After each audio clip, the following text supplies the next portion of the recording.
Hello and welcome to another episode or another podcast from The Voice from the Desert. This is Ariel, and we're going to do a little deviation, if you will, of what we've been talking about lately. We've been talking about perseverance. This kind of has to do with it, but this goes into a very direct way. I've been conflicting within myself to see if I should talk about this, but I feel pushed to talk about this. So, without further ado, we're going to be reading from Ephesians chapter 5, verse 1 to 6, and I'm reading from the CSB. Therefore, be imitators of God as dearly loved children, and walk in love as Christ also loved us and gave himself for us, a sacrificial and fragrant offering to God. But sexual immorality and any impurity or greed should not be even be heard among you, as is proper for saints. Obscene and foolish talking and crude joking are not suitable, but rather giving thanks. For know and recognize this: every sexual immoral or impure or greedy person who is an idolater does not have an inheritance in the kingdom of Christ and of God. Well, that's a little tough to swallow. I mean, this generation pretty much. And let me do a little clarification here. This is not talking to unbelievers. This is not talking to people who are not in the crowd of who are outside the Christian circle. This is talking to Christians. This is Paul talking to Christians. So you got to ask yourself, what kind of stuff was going on in Ephesus that Paul had to make this correction? It makes you think. It really makes you think. So with this, what we're going to is that it starts off here with that we have to be imitators of God as dearly loved children. What do you mean, imitators of God? Well, we have to be holy. And this is where I feel God is pulling the whole thing. Believers are called to be set apart. That's another definition of being holy, being different. We should be looking different from what the outside is. Nowadays, there isn't much of the difference between a believer and a non-believer. You look at a believer and you look at a non-believer, you practically say, I mean, what's the difference? One goes to church, because let's face it, all the things we had just read, either we've done it, are doing it, stopped doing it, but have done it. Sexual immorality. What's sexual immorality? Well, anything that is having coitus before marriage and all that it entails, all that it involves. That's a very blanket statement right there. It encompasses a whole plethora of things. Now, I'm not going to start preaching here to the virtues of having sex after marriage and all that. I'm just saying Christians, believers, and I'm pointing or placing a mirror in my face in this one because I am not exempt of this issue. Obviously, this is for people who are continuing in that sin. Like there will be a time that you might have quit. God bless you if you did. You're not doing that anymore. But there is a time and a season that probably people are falling to that. Let's just call a name and say by its name. Is abundant. Or the P word, let's say, because they might get striked off if you see this on YouTube or something. The P word. Sexual sin is a perversion in the sense that it sets you into dirtiness. And I'm talking this more in the Christian sense, in the Christian side of things, because the secular world doesn't really care about this kind of stuff. It's not that big of a deal.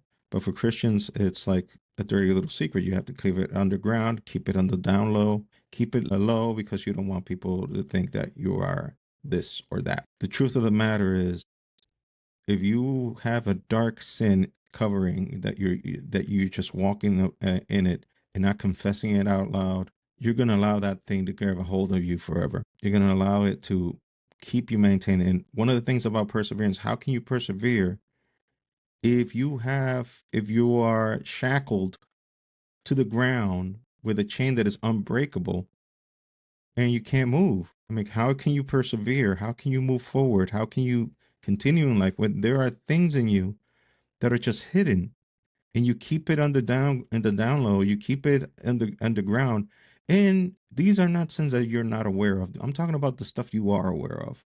I'm talking about stuff that you are completely 100% aware that you have done or doing, and you don't want to let go. I'm speaking from personal experience here. I'm not aiming my finger at anybody and trying to be like I'm holier than thou. I'm not. I'm not unscathed on this thing. I've been through it. And that P thing was a bondage that kept me tied up. But I can honestly, before God and man, confess right now that I'm delivered. Not because I'm a super saint or because it's because I decided to shift the focus on something outside of myself. Because if I just kept the focus on me, the focus in me would have been just like, it is what it is. I can't do it because I'm just weak.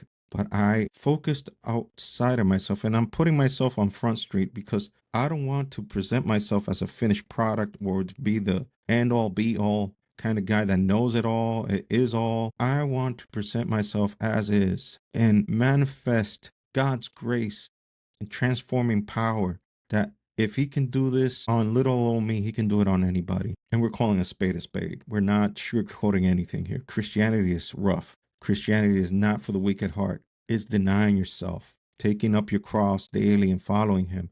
And that implies looking at the dirty stuff, the stuff we don't want to talk about, the things that we want to cover up because it's ugly, it's nasty. We don't want to talk about this stuff. We want to make the appearance of holiness. We're done with the games. We're done with the playing pretend. This day and age, nowadays, what we're noticing is that playtime is over. Playing pretend is over. Playing the part of a Christian is overrated. Playing the part of a person that is pious when in reality you're not, it's over. Those days are over. God is calling his people to holiness. We have to partake in this. And perseverance implies that you have to move away from the shadow that you once lived in. That sin, you have to call it by its name. You have to address it and say, I have this problem. I have this issue. You have to call it by your name, by its name, and say, I have this issue. Lord, help me. We got to be like that man that presented his kid that was being tormented by demons. And he said, do you believe I can do this? And the man said, yes, I believe, but help my unbelief. The problem may not be that we don't trust God, that we don't trust that God can do it. We have failed so many times that we have that little ugliness inside of us that was like, well, why am I going to open up to this? I'm just going to fail again. I'm just going to do it again. And it's not necessarily the P word. It could be any sin. But in this time, I don't know why I'm being led by talking about this kind of stuff. We have to be open. We have to be honest. We have to be sincere. We have to open up and not hide under the pretend. Now, I'm not here to show myself and showcase like the virtue of the most complete Christian. I'm disqualified from day one. What I am doing is recognizing my shortcomings and recognizing that there's something bigger than me, that there's something more bigger than I am. And I've decided to lean on that. I'm not depending on my own strength. And I said this in one of the podcasts, and I'll say it again. So God is like a crutch. He's more than that.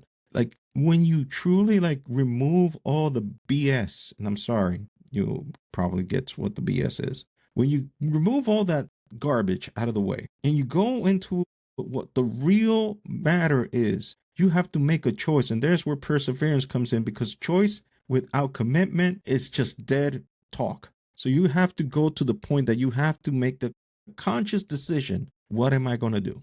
Am I going to stay in this, or am I going to follow through? Am I going to follow through with God? We have our instruction manual right here. We got our instruction manual. Why aren't we not following it? Why is it so hard to take some time apart and decide, you know what?